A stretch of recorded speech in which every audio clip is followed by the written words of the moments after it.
Oslo accords 1993 September 13 இஸ்ரேலுக்கும் பாலஸ்தீனிய விடுதலை இயக்கமான PLOவுக்கும் இடையே ஓஸ்லோ ஒப்பந்தம் கையெழுத்தானது. 1948 இஸ்ரேல் நாடு உருவான போது பாலஸ்தீன மக்கள் தங்களின் நிலத்தையும் வாழ்விடங்களையும் இழந்தனர். இதனால் பல லட்சம் பேர் அகதிகளாக மாறினர். இதையடுத்து இஸ்ரேலிய ஆக்கிரமிப்பிற்கு எதிராக பாலஸ்தீனியர்கள் கிளர்ச்சிகளை முன்னெடுத்தனர். போராட்டங்கள், வேலை நிறுத்தங்கள் மற்றும் கல்லெறிதல் போன்றவற்றின் மூலம் பாலஸ்தீனியர்கள் தங்கள் அதிருப்தியை வெளிப்படுத்தினர்.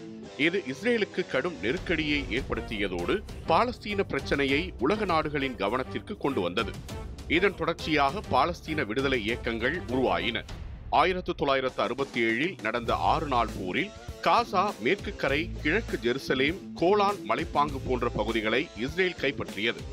இந்த ஆக்கிரமிப்பின் விளைவாக பாலஸ்தீன விடுதலை அமைப்பு உலக அளவில் பாலஸ்தீனர்களின் அரசியல் குரலாக உருவானது.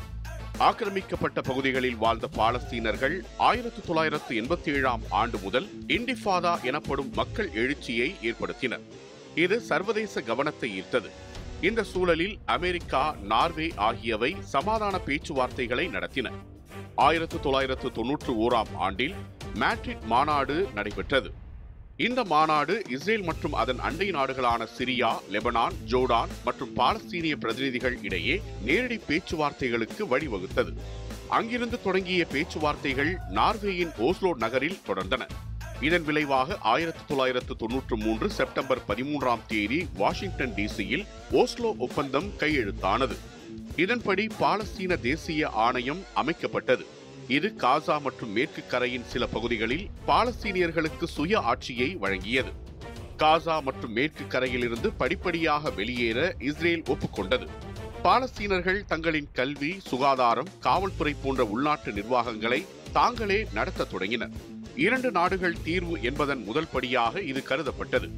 ஓஸ்லோ ஒப்பந்தம் இஸ்ரேலும் பாலஸ்தீனமும் நேரடியாக ஒருவரையொருவர் அங்கீகரித்த முதல் வரலாற்று தருணமாகும்.